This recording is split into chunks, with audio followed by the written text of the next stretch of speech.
and I'll share my screen.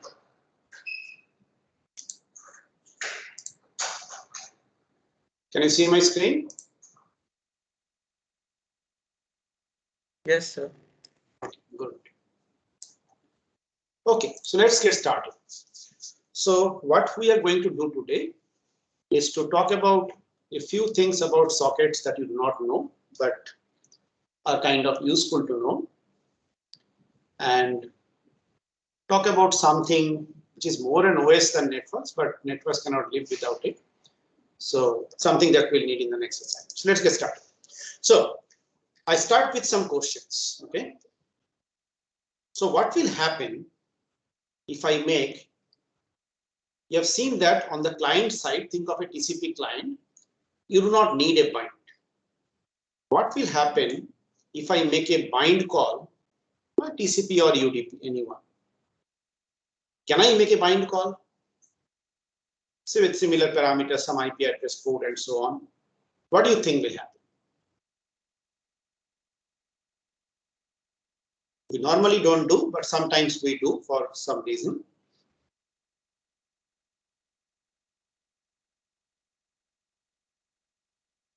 Anyone cares to guess?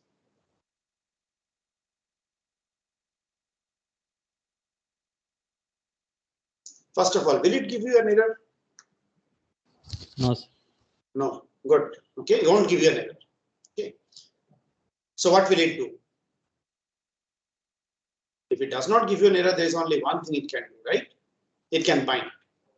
So we normally don't do a bind call on the client because, but the server we do it because everyone needs to know the server's IP address and port. So I bind it to a particular IP address and port, and then I advertise it saying my server is running on this IP this port. Whereas the only machine that needs to know the client's address is the server. And that happens when you make the connection, it automatically goes to the server underlying. Okay. So we normally don't do because we don't need, but you can make a bind call on the client. It won't give you an error. It'll do exactly what bind call does. It'll bind a particular IP address port on the client side. So that IP address and port of the client will be there. Note that every socket must have an IP address and port for communication. When you are not making the bind call on the TCP client, it is just that the system, when you try to connect, finds out that you have not made a bind call and therefore assigns one unused IP and unused port. IP is fixed, okay, for the machine, and unused port arbitrarily for that connection, basically. Okay. Okay. What about this?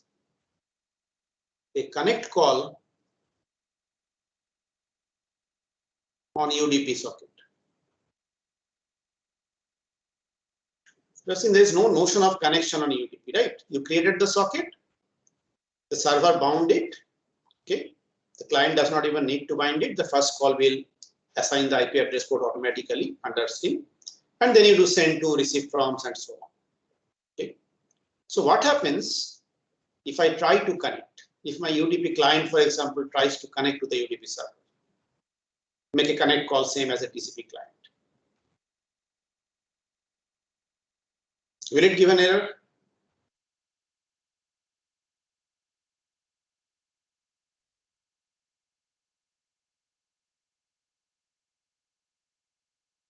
So I know you all are busy. Okay, this is a hard semester, but all I'm trying to point out is that should kind of start asking questions, do some, fiddling around. Nothing will harm your computer. So anyway, can I make a client call on UDP client? Come on, somebody. No, sir, it should fail. It should fail. Okay. Anybody else? Sir, no, You agree with him? Server can't accept. Server can't accept that. You are saying that you don't fail on the client side, but the server cannot accept it. Okay. Okay. Nothing will happen. It won't fail. Okay. So what happens is this: when you make a connect call, okay, with a, so what is the connect call saying? Gives server IP and port. Okay. No, for UDP, no actual message goes. Okay. All it does is this: it registers inside your network stack that this socket, for now, okay, I can change it with another connect call, wants to communicate with this specific server IP port. Okay, so nothing, no message goes out to anybody. So it doesn't go to server. So there is no question of server accepting, not accepting. It won't fail. Okay, it's just register in the network stack that this socket should be used to communicate with this server IP port. Okay, why would I like to do that?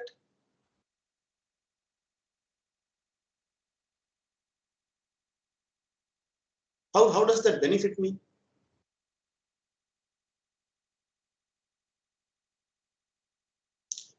So it's more a matter of convenience. Okay, remember that your receive has 4 parameters, your send has 4 parameters, but your send to and receive from has 6 parameters. What are those 2 extra parameters? The IP address port of whatever the other end that you're trying to communicate with. Okay.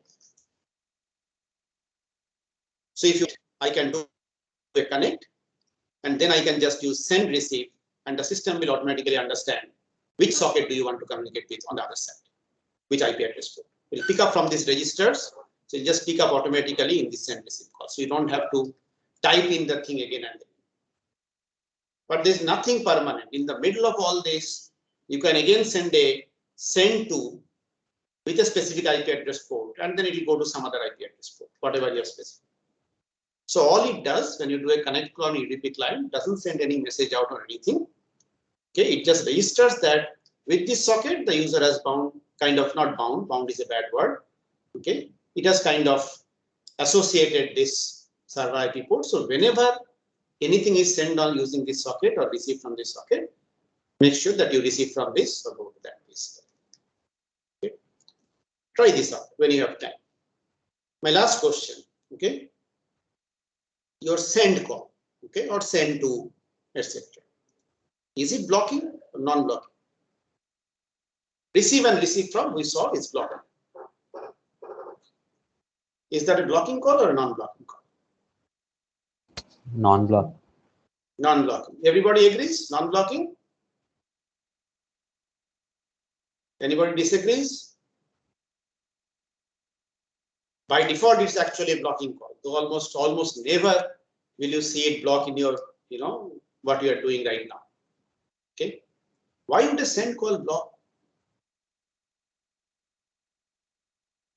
Okay. This you may not be able to answer now. So what happens Buffer is full. Yeah, exactly. Very good. Okay. So when you do a send, it does not. So there is way, you have seen the layers and everything. Okay. And then way below is your wire. Okay. And then it goes to the other side. Okay. So what happens is this: when you send there, with every socket, there is a send buffer. We'll see how to get the value of this buffer out later on. Okay. You can see what is the receive buffer size and send buffer size of the socket. You can even change it, but then you need to learn a little bit more ways to make sense out of that change. Okay. But anyway, there is a buffer associated with it. Okay. So when you send and you saw the thing return, all it did was copy into this buffer. After that, all these other things will happen. The header will put on, then IP, then this, all those things that some we have discussed, some we have not, will happen before it goes out on the wire. So your send call returning does not mean that it has gone to the other side. It does just mean that it has been copied to the buffer. Okay, successfully. So now suppose for some reason, for whatever reason, it cannot send out anything, but you keep on doing sends. So eventually this buffer will fill up, and when the buffer fills up, okay, your send call, if you make it, it will block. So send is actually a blocking call. Even though right now you are hardly sending anything, you have a working network, so it's just going out to the other side. Stack is processing it and sending it to the other side. So usually you will almost never see send block in the settings that you are using it now, basically. Okay. Why usually I've never seen anybody get blocked in a send call here in IIT Kharagpur and so on, but it can theoretically block if you have in cases very often. So good to know that send is a blocking call. Okay. So having known that, We have seen.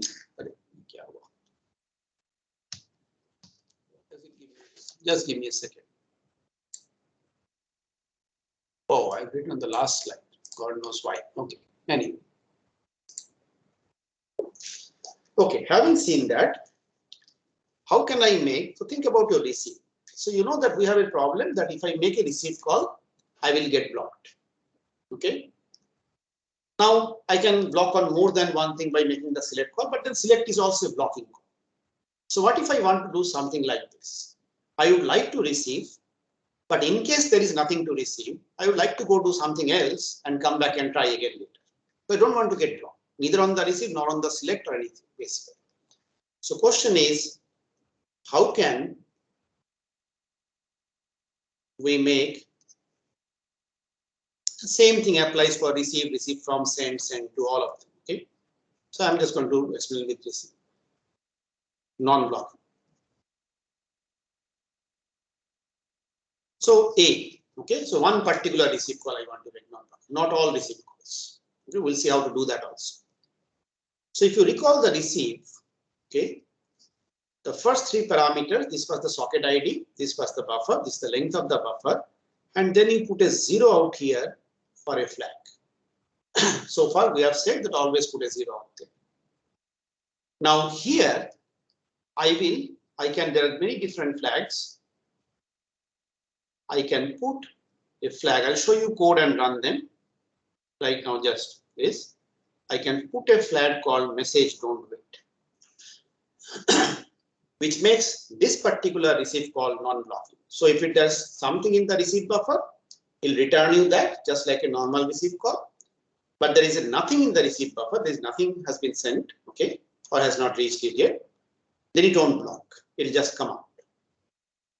Okay. Is that clear? So all you have to do is to put this message don't wait so far. Okay. But there is a problem.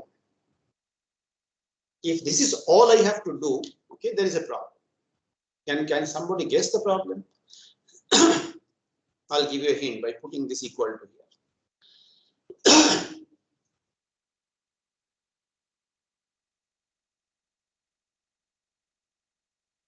What is the return value of receive?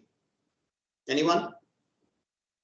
So when it returns 0, we won't know like whether the client is closed or it hasn't sent. Exactly. Okay, good. So the return value of receive is the number of bytes that are actually received. Okay, this length that you put is the maximum number of bytes that you're willing to receive in this receive call. The return value gives what you actually receive. So for a blocking call, it should never return 0. Okay, but then there is this one specific case where it returns 0 if you're waiting on a blocking call and the other side closes the connection. So then the underlying system detects it. We'll do it in TCP later on. Okay, in theory, that this connection is closed, nothing is there in the connection, which means nothing can ever come. So in that case, return with 0.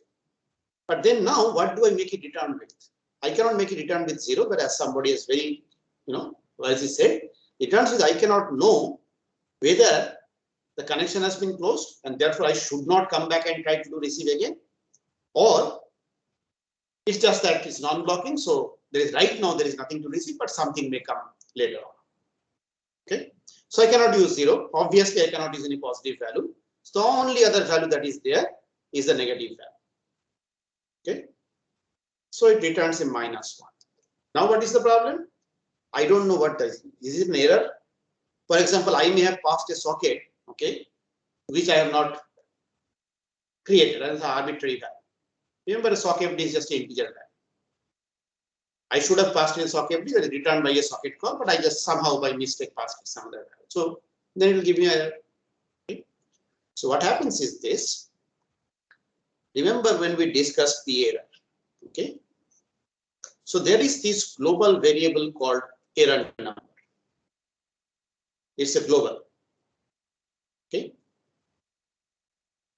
And whenever you make a call, a system call, okay? In this case, the C library functions wrapping over the system calls, okay? If the call fails for some reason, this error number will be set to a specific value. P error is just a wrapper around that, reads the error number value and writes a nice message. For every error number, there is a message mapping in the file error number.h. So it just prints that corresponding value. But basically underneath, for every call, right after the thing, if you check the error number, if the call has failed, then the error number will be set to a specific value to indicate what is the failure. Okay. So the way we detect that there is nothing to receive now, but there may be something, is that if you use the message don't wait flag, this will return a -1. Okay. But then it will set error number to one of these two values, E would block or E again.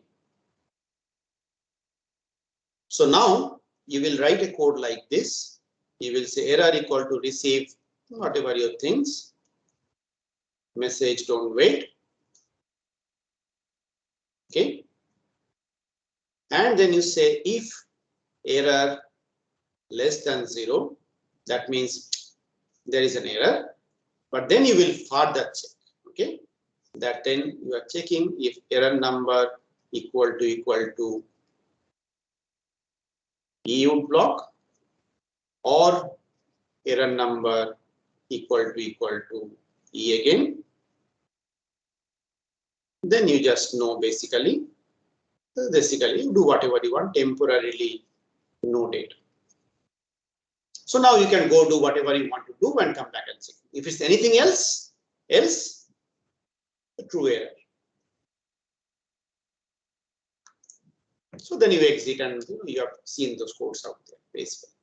Okay, so that's how we will detect whether the receive call just temporarily there is no data, so I should come back and check it again. Okay. So let me do one more thing and then I will go in and show you some code basically before we go to the next one.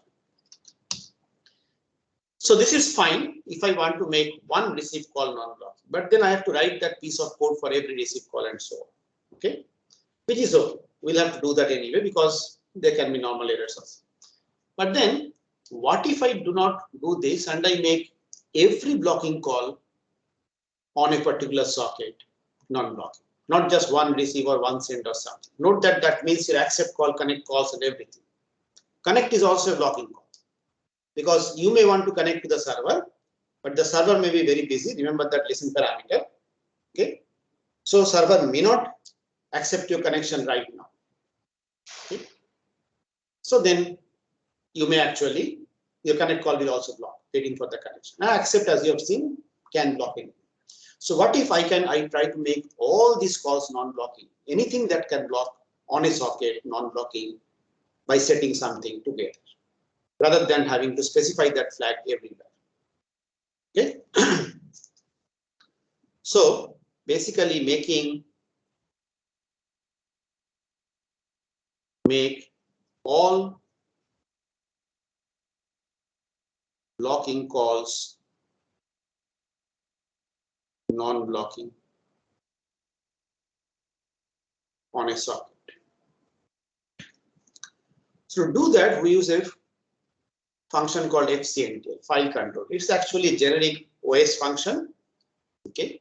So as the name suggests, file control, it allows you to control different aspects of how a file descriptor will behave, or the file pointed to by the file descriptor will behave.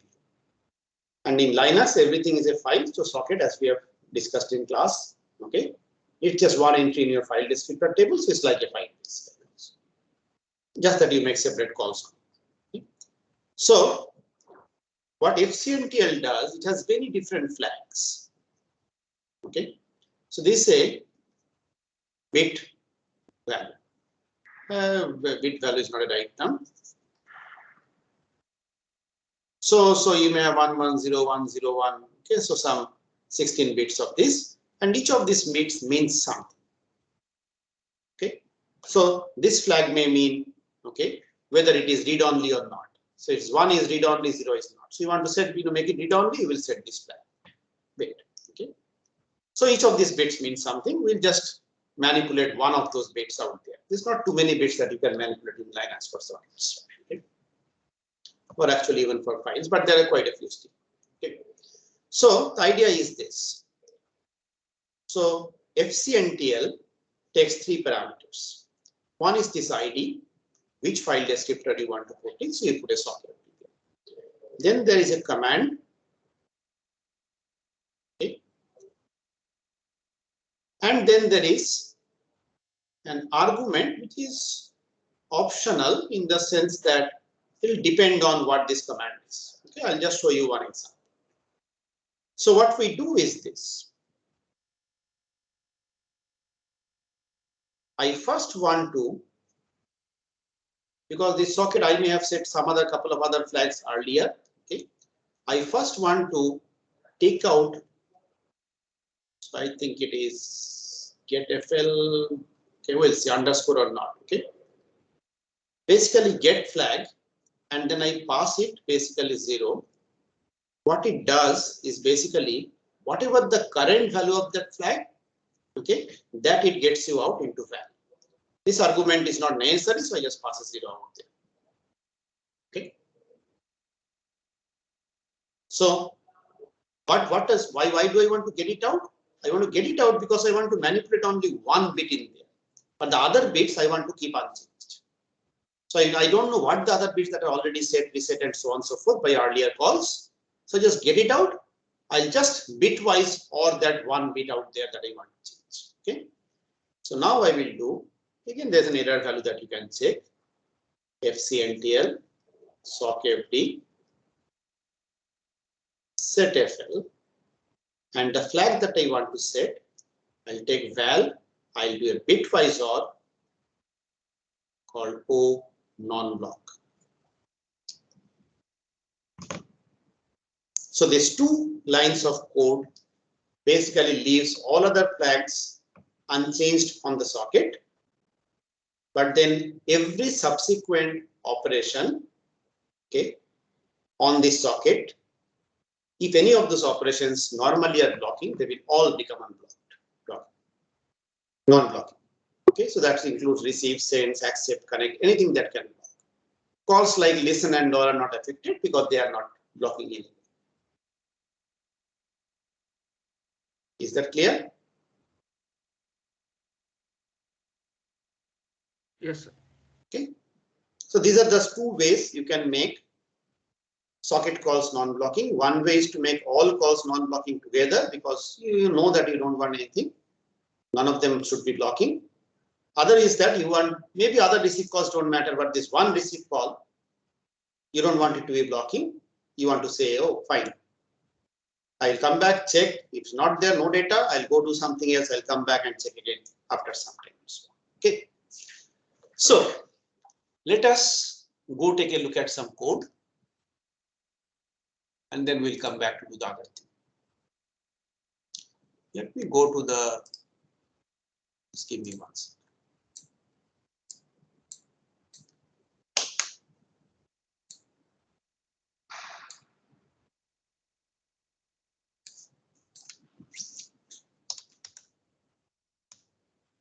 Okay.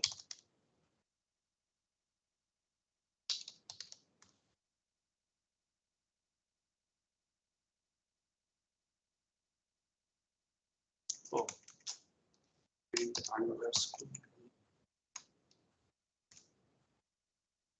Can you see it or is blue bad? Can you see it? Yes, no, please. Yes, sir. Okay, good. Okay. So the first part of this thing is just normal. You open a socket, you bind and so on. So this is my client side. My server side is exactly the same. So I did not want to, I could have made server side also non-blocking. So accept can be non-blocking. You will do something, come back and try to accept again and so on. Okay. So this is an example, the first one that I will make only one receive call non-blocking. So my connect is still blocking. Okay.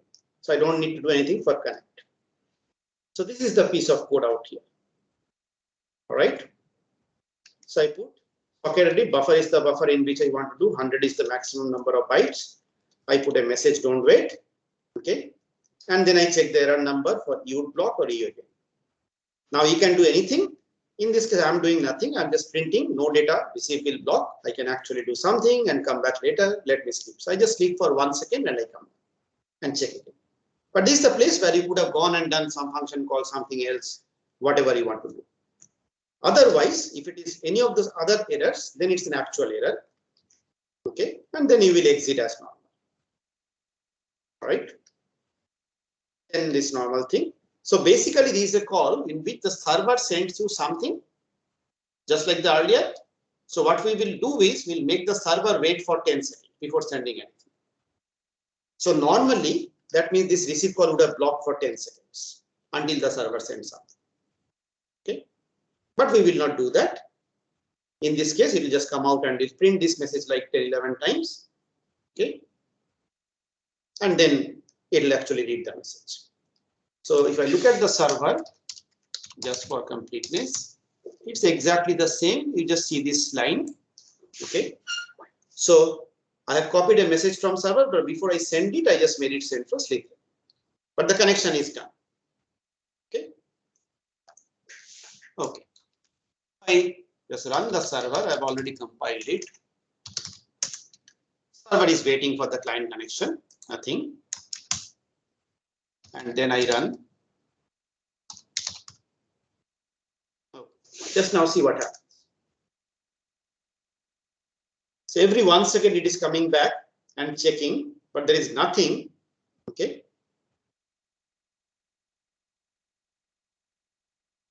So it printed 1, 2, 3, 4, 5, 6, 7, 8, 9, 10 times. Okay. Because the server was waiting 10 seconds and it's coming back and checking every 1 second. Now this 10 second, 1 second thing, it's not that it has to be 10. Okay. The next assignment will give you an idea why. Okay. But then next time, after the 10 seconds, the server has woken up, server sends the message from server, and then this thing comes. So then this client sends a message from client, server is still waiting, client finishes. Is this clear? Yes, no, please. Yes, yes, sir. Okay, good.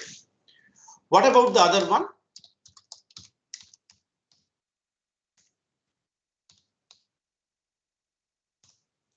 This is a FCNTL thing. Okay.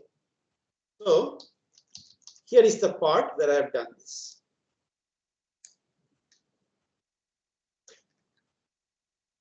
So the FCNTL, the return values and everything is something. See, in this case, a val. Ideally, I should have checked the error value of val also. But normally, this all doesn't fail because it's just getting a thing. Okay, but it can fail if I have given it a wrong ID or something, basically. So I normally should check for the error here also. Third parameter does not matter. It's just getting the flag out. And then it's a val underscore. So it's a f underscore get fl. Okay, so this I just said get fl. It's f underscore get fl. Okay, that's the name of the command.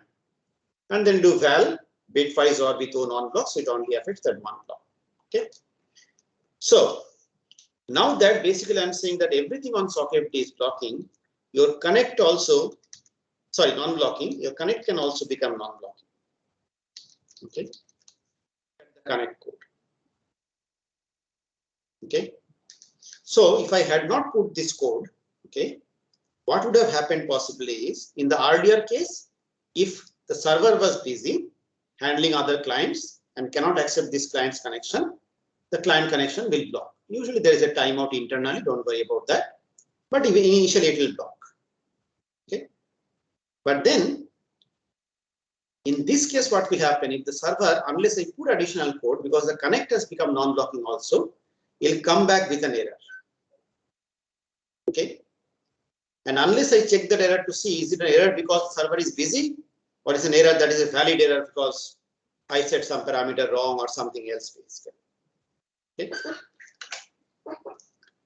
So for a connect call, the error number value is set differently. It's not E would block or E again.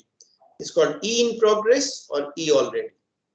Actually, what happens the first time you make the connect call, if the server cannot accept it, it returns the error number that returns, not the server returns, the error number that is set on the client side is E in progress.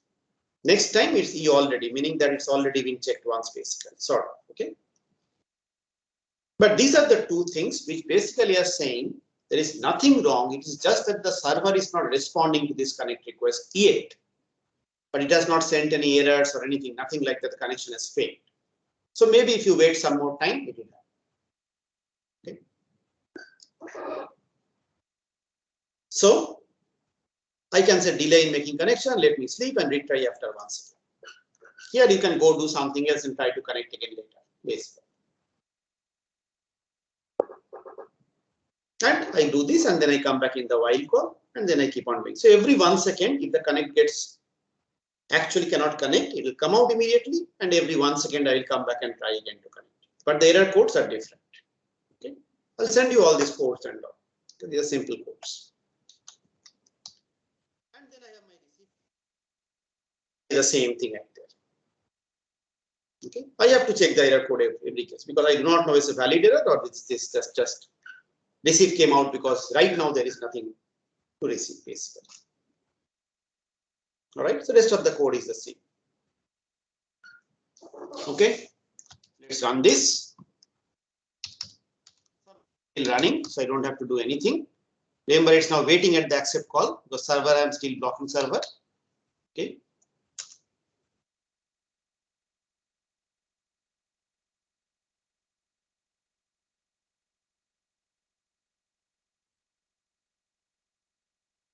So note this first line.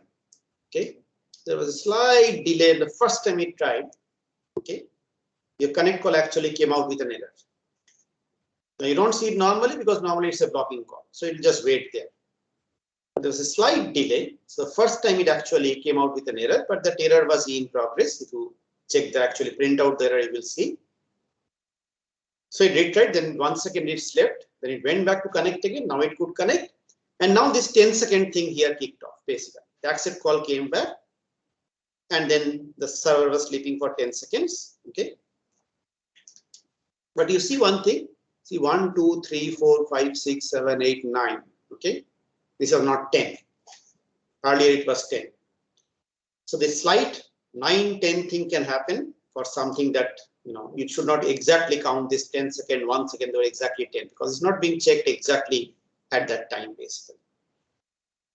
But the idea is that you will eventually get it. Is this clear? Everyone? Yes, yes, sir. Okay. So here's Yes, the another small thing,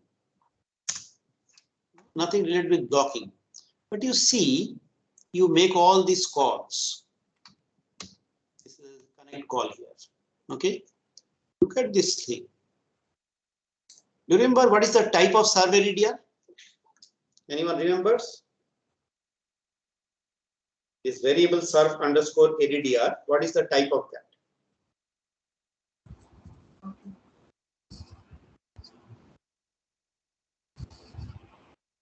socket.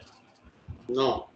Okay. Socket Don't cut and my request is just a request. Don't cut and paste from sample code. Okay. Try writing everything yourself. So type you remember. Okay. This is not a very important thing to remember. But all I'm saying is that the calls sync in faster if you. So this, if you look up, it starts socket EDR in. Okay, is what internet address. Okay, but then you think that connect, bind, accept everywhere. Okay, I do this and then I do a struct socket EDR star. I typecast it to another type basically. Why do I do that? Why could not they have changed by now? Because everything in internet. Okay, could there be struct socket EDR in already the second parameter? So this basically says the connect call second parameter is actually of type struct socket EDR star. So if this parameter type was struct socket EDR underscore in, then I don't have to typecast it again and again every time I make those calls. Remember, you do this here, you do this in receive from, you do this in send to. Okay, all those places you do a struct socket EDR star. Every time you have to type this. Why? This is more a programming question. Okay. So if you go take a look at struct socket EDR star, okay, you will see it basically is a generic structure. It's something technique that we use a lot. Okay, so the first field is either an integer or an unsigned short. I forgot. Okay, but basically an integer. And then I think it's unsigned short, totally 16 bytes, 2 bytes unsigned short, most likely. Okay, and then the remaining 14 byte is just a byte array. There's no field like int, float, char, nothing you will see. Just a byte array. It is a very common technique for defining a structure generically when the structure can represent different types of things. So, as I told you earlier also, okay, even now we have AF Unix and all we use and so on. So, there were many different types of networks. And then their address formats are different. So, either you may, if there are 4 types of network, 4 different variations of connect call. Okay, because in C programming, you know, you have to give a specific type to the parameter. So it's a connect underscore in for internet type of site, connect underscore SNA for SNA networks and so on. Okay, or you make a generic structure like that, and then you typecast the socket dir in which actually has those SYN-ADDR and all those fields out there, SYN family, SYN-ADDR, SLDR, all those fields out there. And what your code will do, let's say the connect code, okay, it will first look at that first unsigned short, which is common for everybody, which is this SYN family field. Okay, so that will go into that unsigned short, that is common for everybody. If you look at that value, based on what that value is, it will interpret the remaining 14 bytes. So this value is this, therefore out of the 14 bytes, I have a 4 byte integer, 4 byte integer, and a 2 byte short. Oh, this value is something else. I have a 2 byte short, 1 character, 4 byte integer, and so on. So you don't need basically separate versions of the calls for doing that basically. Okay, it's just an aside. But since I looked at this thing, I thought I will mention this. Okay, so let's go back.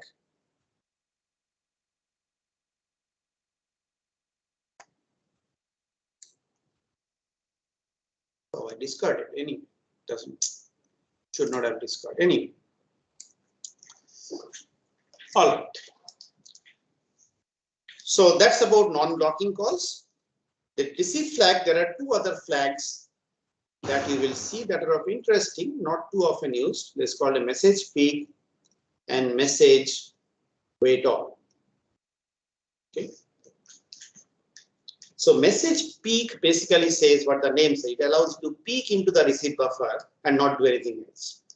So it will behave as a normal receive call. You'll still get the number of bytes in the buffer and so on. It will give you those bytes and so on. But it won't delete the things from the buffer. So the next time you do, so you can do some things like this one problem that something, you know, you want 10 bytes to come before you do something. Okay, so you can peek into it and you can see what, not just 10 bytes, but some specific 10 bytes. Okay, so you can just find those 10 bytes and then see, oh, this has not come, then I will not do something. But this does not affect the data because you can read it up later. Not very highly useful in my opinion, but you can do that. And this is the other one, but this is a tricky one. Okay, which says that, remember the receive call. Okay, you had this third field which says what is the number that you want. You can specify, let's say 16 out here. This is buffer lane. Okay, and this message wait on flag, if I put here, it will wait for 16 bytes before it comes out. So you don't wait for 12, no, it don't come out in 12 bytes or 11 bytes or something. So apparently, based on your first, third assignment and so on, some people may find it useful that I want an integer, I want to wait for all 4 bytes to come together. Okay. But use this with caution because there are other things that can happen. Okay. As you ask me, like end of the course, I'll explain. You need some OS concepts for that, signals and all. Other things that can happen that can make it come out even when there is not 16 out there. Okay. So you'll have to check for the receive thing, the return value again and again. So. But these are another 2 flags that you can think of on your. The O non-block is used a lot. That's the interesting fact. Okay, any other questions on sockets before I move on to the next topic? That's something that we'll need for the next assignment.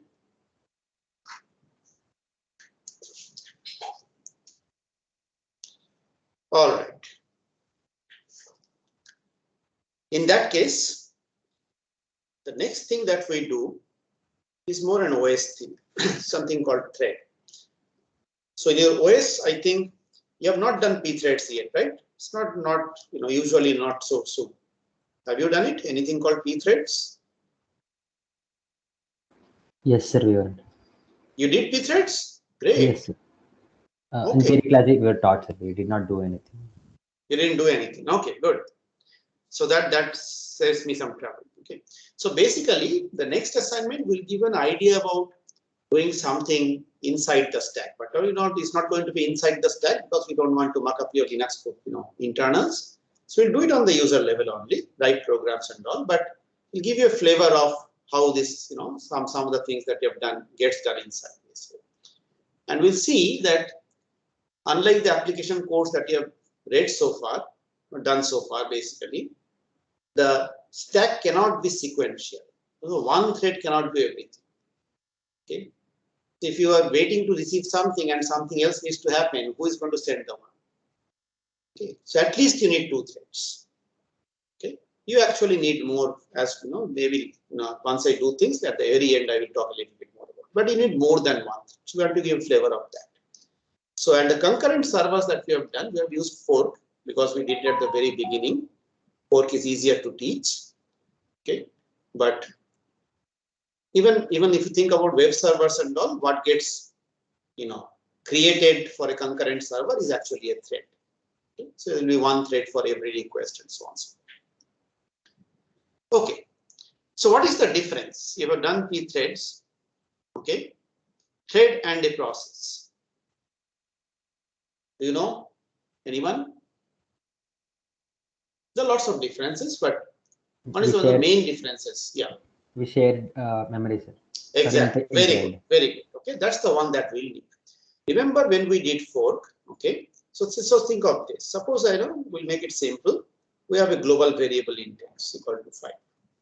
When we did fork, okay, both these processes got a copy of this variable. So if I change it in one, the other does not get affected. So now, if I want to make these 2 processes communicate, I have to create something that is shared by both in the middle explicitly to do this. And in OS, you will see there are things called shared memory, message queues, and so on. Okay. But then in thread, one of the big differences is threads share the memory. There is a way to make local thread variables also that is local to thread. But in general, we'll stick with the global variables, with the simplest kind of variables you can think of. If I now create a thread using pthread create, okay, each of those threads will have the same copy of X. That means if somebody modifies to 6, all the other threads will see that 6 out there. So that's the main difference, and that's the difference that we like to create. Okay, so what we need to do to create a thread, make the thread do what we want. Okay, and we need to do something called mutual exclusion, and then destroy the thread. Again, if the process goes out, the threads are destroyed explicitly, but there's a call for destroying the thread. So, creating the thread, we do call called pthread create. So, when did you do your pthreads? Like last week, this week? This week is Monday, so I don't think so. So, have you done the pthread create call? Yes, no. Understood, done.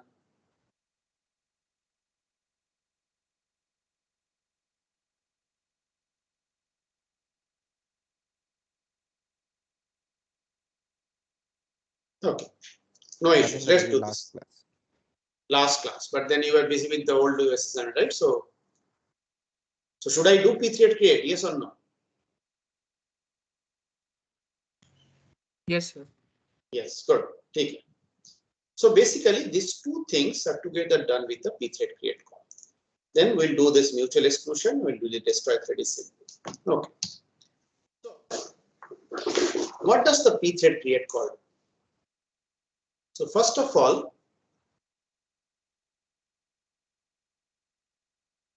every thread has an ID. Okay. So it gives ask for a place to return the thread ID. Okay. Parameter here, I'll always put it 0 for now. Okay. You don't need to know. Okay. Then this thing is what function should this thread call? Okay, on start. When I first create the thread, you call some function automatically. Okay, and this function has to be of a special type. Void star, name of the function, void star. No other type of functions can be allowed. Okay, but we'll see that's not really any kind of a restriction, basically. And finally, arguments to pass to the function. I write arguments, why we'll see, but because it takes only one void star, so this will be a void star. Okay, this type I will not write it. You should see the man page and try to make sense out of it. Okay, how do I specify? Basically, whenever function has a parameter, which will be new to some of them, I specify a pointer to the function. Okay, but then I have to specify what type of function. So this becomes a little bit complicated. But the call is very simple. Okay, and this one is actually a specific type called pthread underscore t star. Okay, it's basically a long int. Okay, but then it has a specific name pthread t. So I pass a point just like an integer. I pass a int star to return the value. For a returning the thread ID, I pass a pthread t star. Okay, so that's my pthread t call function. Right? We'll look at code basically to do this. So basically what will happen is I will make a call like this. So I will declare, let's say, pthread underscore t, let's say thread ID. Just let's suppose I will create two threads, just suppose. So one for each thread. Okay. And then I have a function, let's say, called void star print void star s. Okay. And suppose it's just send me a string message and I'll just print that. Okay. So what I will do is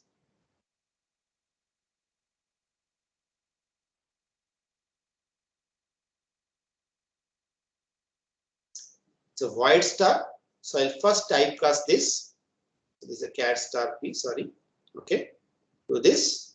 And then I say printf percentages p. All right. So this is what I want the thread to do basically. I just wanted to send me a when I create through the argument, send me a message, and then I will just print this thing. So then I will make a call called pthread create underscore. Okay.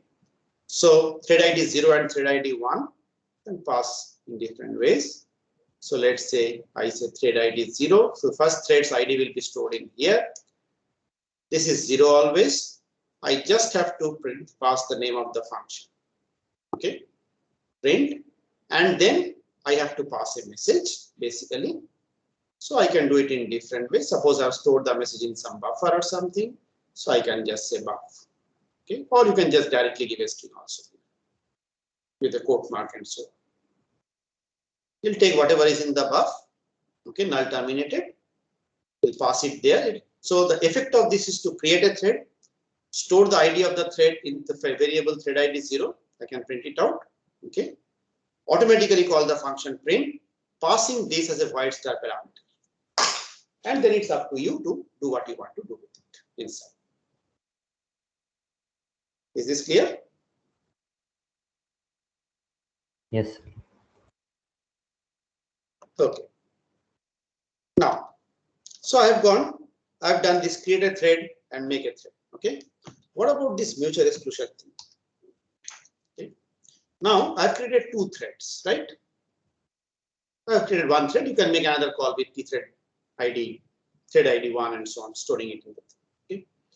So now suppose in that function or the function, some other function that is called from that startup function and so on, I have a variable. This is what we will do in your code also.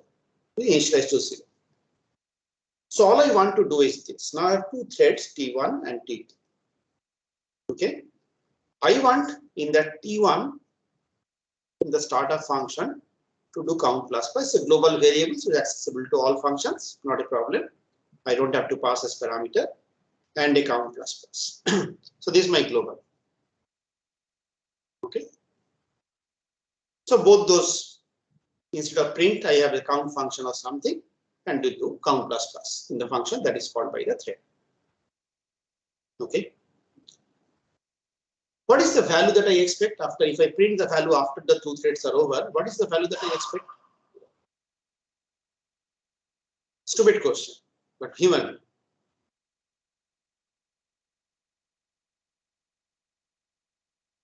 Hooray, yes, there's no trick question yet.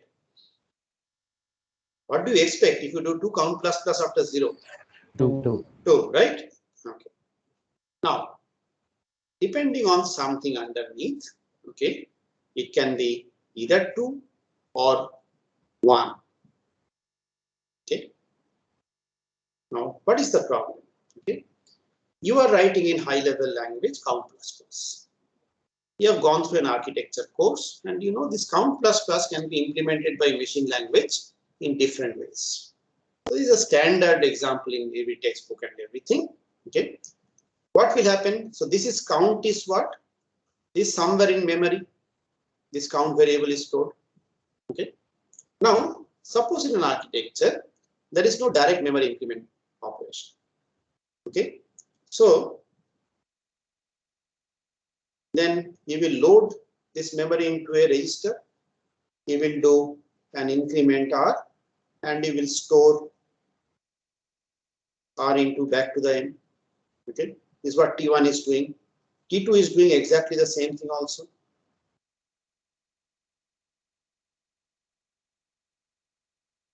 Okay.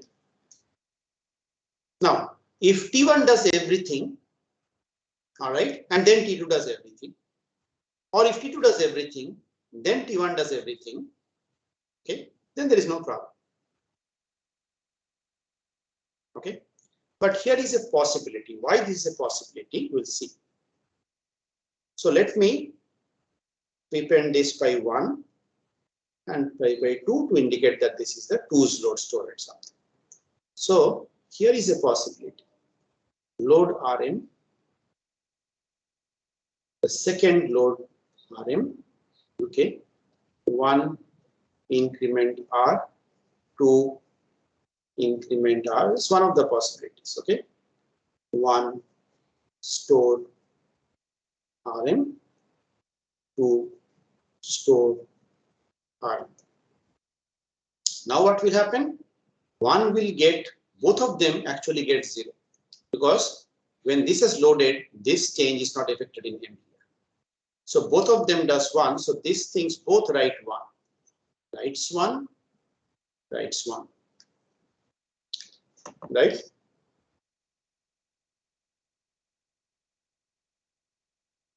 Do you agree? Yes. Yes. So my final answer is 1. But how can this happen? Suppose I have only one CPU, one core. Can this happen? This is something you may not know yet, but at least you should know the yes, no for now, at least from based on architecture knowledge. What do you think? Yes, it cannot happen. Why cannot it happen? If there is only one CPU, then Yeah. So two processes. you're right. can't You are run right. Just parallel. finish your answer. It can't run parallel to instructions. Right. So whoever has got the CPU will do all these things. Only when it ends, the other one will get it. Right? Yes, sir. But here is a problem. Okay.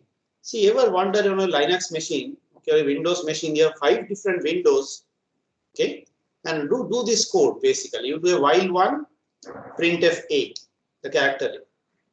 Okay, and you write 5 different variations of that, printf a, printf b, printf c, d, e, 5 programs, and run them on 5 different windows. By your logic, only one of them should have got printed if there is one core.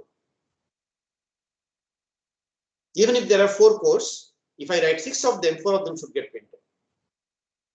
But you will see each of those windows printing something, because this is something you will learn in the OS scheduling next. Okay, because your systems are typically time shared. So each of those things running will not run indefinitely. You get a quantum of time, maximum 100 milliseconds. At the end of 100 milliseconds, it will give up temporarily, get stored somewhere, and another one will run. Then at the end of 100 milliseconds for that will also get temporarily, and see this kind of one possibly round robin, that this will happen in round robin fashion. So 1, 2, 3, 4, 5, then 1, 2, 3, 4, 5 again, then 1, 2, 3, 5 gets. So everybody gets some chunk of the CPU over a period of time. Nobody is starved out. Okay, why we do that is a different thing that you will learn in this. Okay, but that's the reality in modern day machines basically. So it is highly possible, okay, for other reasons. Okay, this is a toy example that your T1 got, okay, CPU taken away from it after this, T2 got it after this. Okay, or even if T1 gets after this and T2 runs again, okay, note that even this one is load RM. If the CPU gets taken away from it and 2 gets to run, even if 2 finishes, the damage is already done. So 2 does this, 2 does increment R, okay, 2 does store RM. So here you write actually 1, and then 2 is done, 1 starts running again, increment store. But then it's increment on what it has read earlier, which is 0. So again it will write 1. Okay, so because of this business of time sharing things, you can actually have one program not finishing completely and gives up the CPU temporarily, and something else runs. Okay, so I cannot do that. So I have to stop that either this thing runs completely or it does not run at all, or at least in the middle of this cannot run. Other things may run. I cannot stop the OS scheduling just because I'm writing a flexible program. But OS should give me some way of saying that these 2 programs should not be interlinked. Are you with me? Yes, no? Yes, sir. Okay. So what I'm saying is this increment or this code, okay, and this code, this is what we call a critical section, should be mutually exclusive. That means when one is executing something on this R, this is a shared variable, sorry, count, rather not this code and this code, it's okay, same thing. This code and this code, this is just translation of this code. But let's talk at the higher layer. On your program that you write, you say, I want to do this to mutually exclusive. So if this runs, this should not be able to run. This can run only after this finishes. It cannot sneak in the middle of that by things like this. So this is what is the classic mutual exclusion problem. Extremely important problem, okay, as you will learn in your OS, and very hard to debug if you do not do it properly. So we'll give you a very simple scheme for doing this, because you will have to do this. So this is where, okay, pthreads gives something called a mutex. So define it like this, okay. Say call it mutex1. All right. And anywhere this thing happens, there's the initial call, we'll show you. Pthread mutex init. You have to first initialize it. Okay. And mutex1, I think this parameter you can keep now. Okay. And then wherever you have things like this, things that you do not want 2 threads to concurrently access, you put this, just encapsulate this in this pthread mutex lock. You kind of lock this space, okay? Ampersand mutex1 and then pthread mutex unlock ampersand mutex1. So just think about each of those variables which are shared between threads. So more than one thread can write it. Reading is never a problem. If all of them read it, there is no problem. But you think about the ones where more than one thread can write it. Okay. Anytime you see a news like this, okay, you put a pthread mutex lock before it and unlock before it. Declare one mutex, initialize it, and put this. So this, the OS guarantees you, do not worry how you will learn in OS, okay, that if somebody has been able to access, kind of go past this thing, it's kind of just locked this part.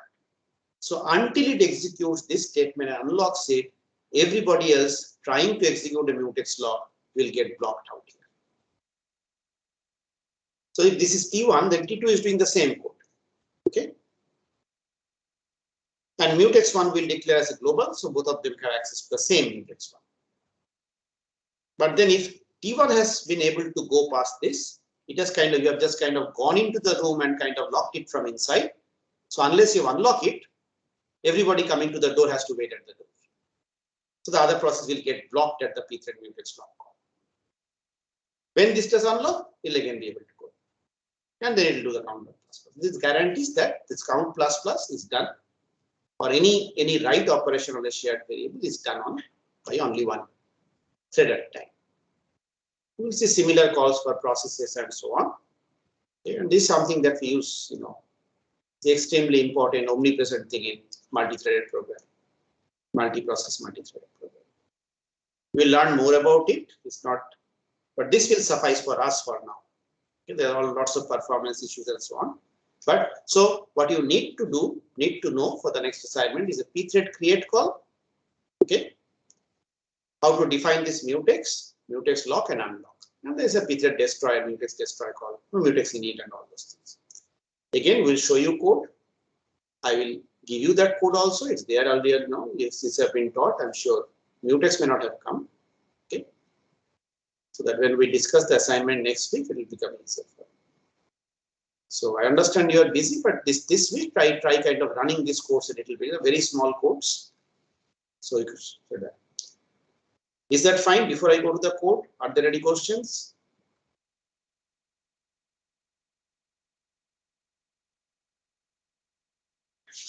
No? Good. Always ask us later also. So let me go to the okay. Okay. You can see the file, right? Yes, no? Yes, sir. Yes. Okay. So there is again this increment. So this one is just a data structure I have defined. There's nothing standard or something. Okay, but I defined it for a reason. You see, it's a very strange data structure with only one field. Okay, I might have used an array of, even if I wanted multiple of this, I could have used an array of ints and so on. But there's a reason why I do this. Okay, this roundabout thing of having just one integer encapsulated in a structure. So this is what I will do in this program. Okay, I will create 5 threads. Each of them will update a global parent thing, global count. Okay, and then exit. That's all it will do. Right, and then at the end I will print the count. It should always print 5. Okay. So this one, all I'm going to do is I'll come back to this main program. If you look at this struct thread data, param num threads. Okay, I have basically just going to keep for thread 0. The first thread I will put a 0 in there. Okay, so param 0 will be 0, param 1 will be 1, param 2 will be 2, and so on in that int field out there. This kind of thing, thread 0, thread 1, thread 2, thread 3, thread 4. Okay, this is because the thread ID that gets returned, you will see is a long big number. This is a long integer. I just want a very simple way of saying this is my thread 0, this is my thread 1, thread 2, and so on and so forth. Okay, that's all I'm doing. Okay. Now in the globals, what else have I done? I have defined this pthread T structure, the thread ID, num threads, so 5 threads. Remember that this is the one that I'm going to use to for pthread create to return the corresponding thread ID. Okay, and I've declared a pthread mutex to mutex 1. So they're all globals. Okay, that means any thread that I create will be able to access them. And this is shared copy between all the threads. So they're accessing the same variable. Okay. Okay. Come back to this void thread start. So what do? I do start thread data this pthread mutex init. Okay. I initialize the mutex. And then for 5 threads, I do this, as I said, param i.t index, that one integer structure field. In one integer field structure, I put the thread ID basically. So param 0.t index will be 0, param 1.3 index will be 1. It's just something that I give the thread basically, thread ID basically, not the system return thread ID. Then I create the pthread create the thread using pthread create. So param 0.t index is 0. And then I call the thing. I store the ID that is returned by the system, the pthread create call, into thread ID 0. Okay. Second parameter is null. They will all execute the function thread underscore start. And the parameter, remember, I can pass a single void star parameter that I'm passing is nothing but the pointer to that parameter. So basically, I want to pass that, this one 0, 1, 2, 3, 4. Those are the ones that I want to pass as parameter. But I have to pass as void star, not as an int. So I pass a void star typecasting of wherever it is stored, the ampersand parameter. So ampersand param 0, I will do a star out there, so I'll get back the 0 out there. Okay. Okay. So, okay, I'll come back to the, okay, let's do the thread start. So then first time what happens, param 0.t index is 0. We'll store the thing in thread ID 0 and we'll call thread start. Moment it finishes with that pthread create, remember now I have 2 things, my original process going back to this for loop and the first thread that is created. What order they will run is completely up to the scheduler. You don't have any control over that. Okay. But this other thread has already started executing this start thing if it is scheduled. Okay. So now let's look at the thread start function. Remember, it's actually void star and with void star thing. Okay. So I just get out the integer out of it. So void thread data start t param. So anything that is passed at a void star is a parameter. I can just appropriately typecast it. In this case, it is struct thread data start. Okay. So that I store in a same type variable, and then that star.t index gives me that thing. So that 0, 1, 2, 3, 4 comes out. Are you with me? Yes. Yes, no? Yes, no, please. Should I repeat? Yes, sir. Okay. This simple parameter, just an integer parameter thing coming out, but I have to pass it in void star, so I did this roundabout thing out there. Then I want to do global count plus plus, but then while I'm doing this, main is not sitting idle necessarily. So main may get scheduled, may create the next thread. That will also start executing the same thread start function, but with a different parameter value. Okay. So this may also come in, thread 1 may also come in and start doing this global count plus plus and so on. So I don't want more than one thread to do this global count plus plus. So I put it in mutex log, done this mutex unlock. So if thread 0, thread 1 and thread 2 all try to do this together for some reason, only one of them will be able to go in. This is, as I said, like going into a room, locking it from inside. While that is doing global count plus plus, all of the others are waiting at the door, which is this lock. Okay. When this finishes and unlocks, then only one of them will be able to go in. 2 of them cannot rush in. How that happens, that is enforced by the OS. You don't have to know now. You will learn in your OS course. Okay. So after it does done that, it is just going to say thread. So this is the one that is printing is the original thread ID returned by the thing. So we'll see the output. And then there is a function called pthread exit. Actually, if your start function finishes, it will automatically exit, but you can put a explicit pthread exit also. All right. So every function, every thread. So this loop creates 5 threads. Each of them executes this function. But then this first one passes and param 0, next one passes and param 1, next one passes and param 2, and so on. So this TID that gets, the first one will get 0, second one will get 1, third one will get 2, and all. Because that's what I put in here actually in the icon. Just, you don't need to know this call. I put in if you want. So you can actually make all of them wait basically until everyone is finished. It's something we may not need in the next call, but I thought I will put this nice piece of thing. Okay. So next both parts actually are not reading yet. Okay. Well, this print is needed. So okay, anyway, let me do it. So pthread join thread ID thing basically says that wait till one terminates, kind of. So the pthread join call will block basically at this thread ID basically. So the effect of this piece of code is basically to join all the 5 threads. Basically, when all of them are finished up to this point, okay, not terminates, wait for all threads to not terminate in the sense the thread gets over, but finish up to this point, then only each thread will go up there.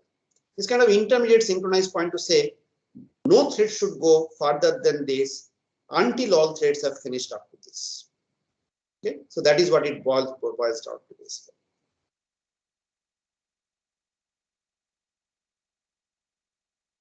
Okay. Actually no. Sorry. This one will basically, so this is one thread, sorry, this is the main function. I'm sorry, this was wrong. This will actually wait for the test to terminate. So this is the main function. Sorry. Okay. That was another call. So this call made here will do this. Okay. So look at the thing. This is the main function that is doing this, not one of those threads. The threads are in that thread start thing, and they will exit after they do this. Okay. So each thread will terminate here. What this main function is doing, okay, is basically waiting for pthread. When it makes the first call, it is waiting for thread ID 0 to terminate. So when the main function makes this pthread join call, it will get blocked here until thread ID 0 has terminated. Now when thread ID 0 gets terminated, it comes out of that block, goes for I equal to 1, so the thread ID 1, whatever the thread ID is there. So effect of making these 5 calls, I'm sorry I was wrong earlier, that's a separate call, is for the main function. So there are 6 things basically, the main function, the main process, and 5 threads created. So this is for the main process to wait for all the 5 threads to terminate. Okay? Which means when you are here, you are aware, you are sure that no other threads are running. None of those 5 threads are running. Okay. So then you could have directly just printed the final count, but read the comment out here. So for this particular code, this mutex lock, mutex unlock here again is unnecessary because there is no other thread. All of the other threads are terminated. But I just wanted to highlight this because, in a real program, there will be other threads running and so on and so forth. So it's always safe to do this if you're not sure which other threads are running. Okay. So I put a comment out there. That is just for good practice. And then finally, you should always destroy the thread. Again, if the process goes out, in this case, the thread will be automatically destroyed. But again, you may be writing large programs where you create thread destroy, but the main process keeps on running for other things. I'll run it, but before that, is there any question? So sorry for that confusion on pthread join.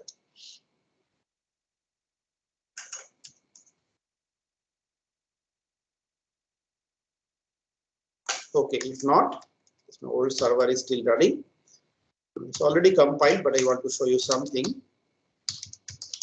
So when you use pthreads, you have to do that pthread.h include.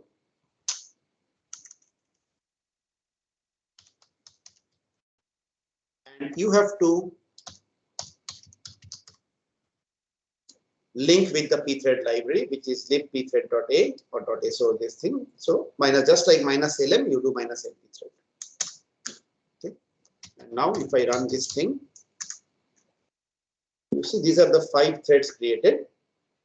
Okay. And this print is coming from that print startup function that you have out here.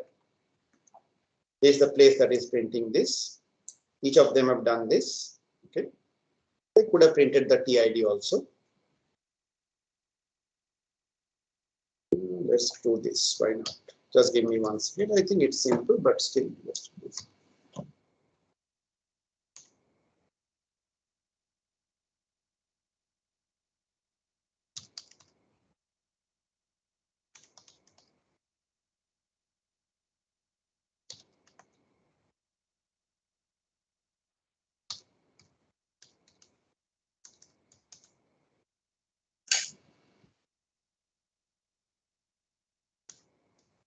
Thread 0, 1, 2, 3, 4, the TID thing that I passed in here.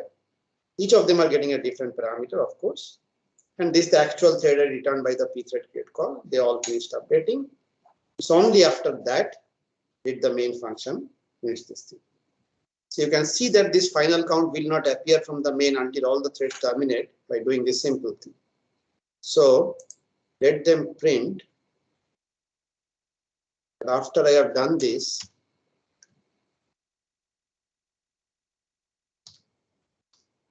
let them sleep for 2 seconds. Each of them sleep for 5 seconds.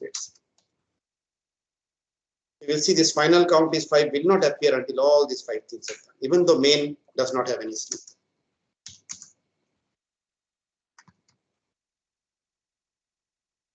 Which is in the 5-second sleep. But main have created all 5 of them. So this 5 comes very together because main does not have any sleep. He is going in the for loop creating the 5 things, but each of them waits after increase. Okay, but this will come only after all 5 of them finish. This will not come first. Okay, so that's I think all. It's one question I wanted to ask you.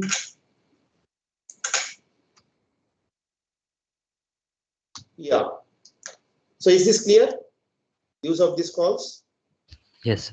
Okay. So why did I do this? Include.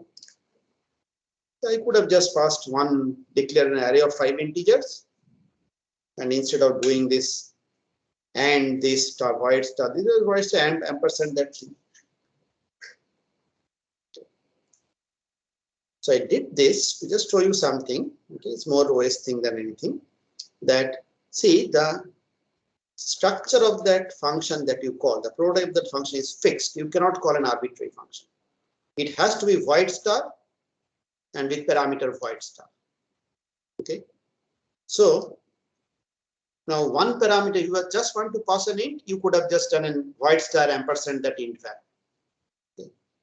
But then if it takes only one parameter, void star, one void star, and you have to pass more than one parameter. You have to pass 3 parameters, so 4 parameters for your need. What do you do? Basically, you package it into a structure and pass a pointer to that structure. Because the function knows what is coming. You are writing that code. So you just typecast it to the appropriate structure and take out the fields. So you want to pass 4 parameters, you will declare a structure like this, set all those parameters in the structure fields, and pass a pointer to that one structure. Which is what I did, but this is trivial. I could have just because I just want to pass one parameter. Okay. All right. So we had around 1 hour 15 minutes of class. So that's all I have to say today. Assignment going okay for everyone?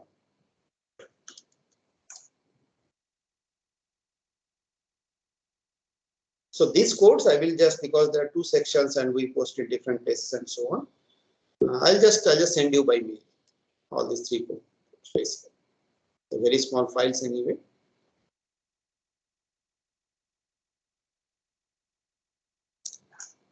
Okay, so that's all I have to say. If you have any questions, let me know. Otherwise, class is over and then you can leave.